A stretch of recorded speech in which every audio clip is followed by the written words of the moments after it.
김프로, 식사는 잡섰어? 여러분의 밥을 항상 걱정하는 김프로입니다. 지나온 15년, 저는 법인 대표들의 사업적 고민을 해결해드리는 해결사 역할을 해왔다고 자부합니다. 이제부터는 김프로TV를 통해 명실상부 기업의 국가대표 코치로서 열심히 뛰겠습니다. 자, 그럼 스타트! 김프로님 지난 영상에서 가지급금 상환을 위한 5가지 방법에 대해 말씀해 주셨는데요. 오늘은 어떤 내용으로 말씀해 주실 건가요? 네, 오늘은 임원의 권리 중 하나인 퇴직금을 활용한 방법에 대해서 말씀드리겠습니다. 임원의 퇴직금을 가지급금 상환에 활용할 수 있다는 말씀이신 거죠? 임원은 회사 경영에 중추적인 역할을 하는 사람입니다. 대표이사도 임원의 한 사람이고요. 그런데 임원의 신분은 회사가 경영을 위임하고 임원이 일을 수락하는 위임 관계입니다. 이 위임 관계가 끝나면 임원은 퇴임 또는 퇴사를 해야 합니다. 우리 흔히들 농담처럼 임시 직원이란 말을 하죠. 바로 이러한 위임 관계 때문에 나오는 말입니다. 그런데 위임받은 임원은 원칙적으로 보수를 받을 수 없습니다.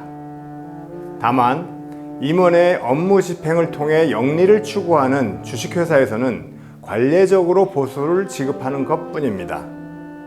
그러면 임원은 어떤 기준으로 보수를 받나요? 퇴직금도 근로의 대가인 보수의 일종 아닌가요?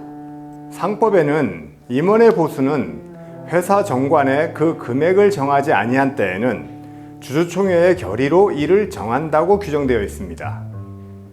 이 규정은 강행 규정으로 정관이나 주주총회 결의에 근거하지 않는 보수의 지급은 무효로 보고 있습니다. 임원 퇴직금도 마찬가지입니다. 임원이 퇴직금을 수령하고자 할 때에는 반드시 정관이나 주주총회에서 결의를 해야 합니다.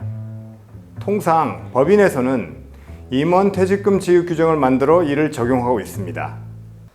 그럼 주주총회에서 임원 퇴직금 지급 규정을 결의하면 임원에게 퇴직금을 지급할 수 있다는 것이네요. 그런데 임원의 퇴직금도 직원처럼 1년에 1개월치인가요? 꼭 그렇지는 않습니다. 앞에서 설명드린 바와 같이 임원의 퇴직금은 주주총회에서 결의한 임원 퇴직금 지급 규정에 따른다고 했죠.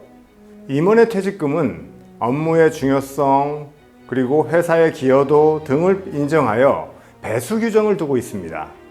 이 배수 규정은 2012년 처음 3배수로 도입되었고 2020년부터는 2배수로 하향 조정되었습니다.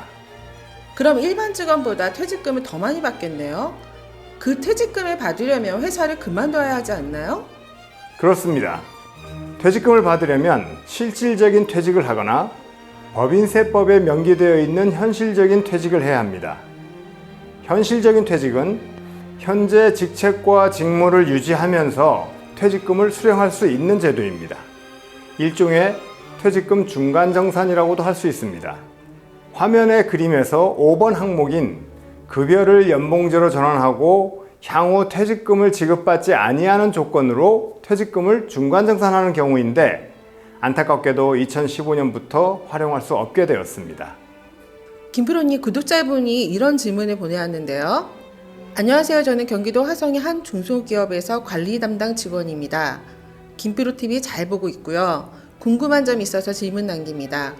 대표님이 가지급금이 있어서 본인이 대표이사를 사임해서 수령한 퇴직금으로 가지급금을 상환하고자 하는데 가능할까요? 대표님이 회사 설립자이고 기술을 갖고 있어서 회사를 떠난다면 타격이 클 것이기에 회사를 떠나지 않고 퇴직금을 수령할 방법은 없을까요? 좀 안타까운 질문인데요, 김프로님. 좋은 방법 있을까요? 네, 이런 경우를 종종 봅니다. 결론은 먼저 말씀드리면 가능합니다. 자, 국세청 얘기를 좀 보겠습니다. AAA라는 직원은 등기이사로 취임하고 그 이후 등기이사직을 사임하여 직원으로 근무하는 경우 등기이사직 사임을 현실적인 퇴직으로 볼 수 있는지 여부에 대한 질문입니다. 국세청은 이를 법인세법에서 정하고 있는 현실적인 퇴직이라고 판단하였습니다. 다만 등기이사에게 퇴직급여를 지급한 것이 자금을 대여하기 위한 목적이라고 인정되는 경우에는 업무무관 가지급금으로 볼 수 있으니 이에 해당하는지 여부는 실제 내용에 따라 사실 판단할 사항이라고 했습니다. 결국 대표이사가 직을 사임하여 퇴직금을 수령한 후 일반 직원이 될 경우 자금 대여 목적이 아닌 회사 경영상 필요에 의한 사임임을 증명하면 될 것입니다.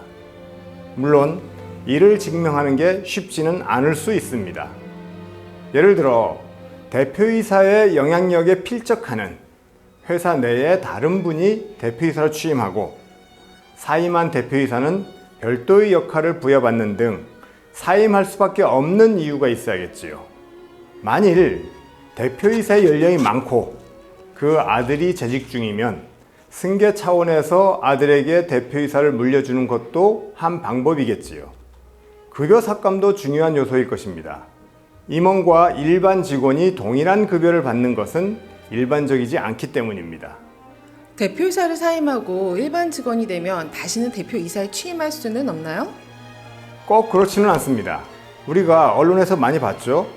대기업 관련 기사를 보면 오너가 계열사 대표이사나 등기이사를 사임했다가 다시 취임하는 경우를 보잖아요. 사임한 등기이사가 재취임하는 것에 대한 규정은 없습니다. 단지 등기이사의 임기가 3년이기 때문에 해당 임기가 끝난 이후 또는 3년 이후에는 등기이사에 재취임해도 문제가 없을 것으로 판단됩니다. 단, 등기이사 사임 또는 재취임이 회사 경영상 목적에서 이루어져야지 특정인의 이해에 따라서 이루어지면 안 된다는 점은 유의하셔야 할 것입니다. 가지급금은 최대한 빨리 상환해야 하지만 대표이사가 실제 퇴직할 때까지 가지급금이 있다면 퇴직할 때 받은 퇴직금으로 가지급금을 상환해도 되겠네요? 당연히 가능합니다. 가지급금이 있는 상태에서 대표이사가 퇴직하면 이 가지급금은 후임 대표이사에게 승계되거나 퇴직하는 대표이사에게 상여 처분됩니다. 퇴직하는 대표이사의 퇴직금으로 가지급금을 상계 처리해도 되고 퇴직금 수령 후 현금으로 상환해도 됩니다. 상여 처분되면 근로소득세 적용을 받잖아요. 건강보험료도 부과되고요.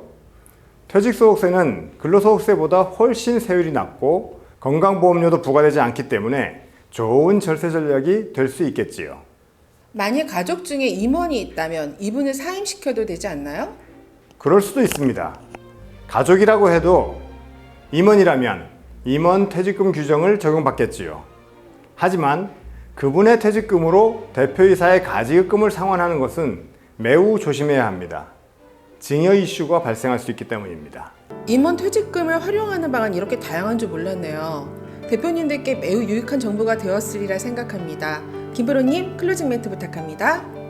오늘 영상에서는 매우 원칙적인 설명을 많이 드렸습니다. 약간은 답답한 느낌도 드셨을 것이라 생각합니다. 실제 상황에 맞닥뜨리면 그 상황에 맞는 적절한 대안을 제시할 수 있을 것입니다.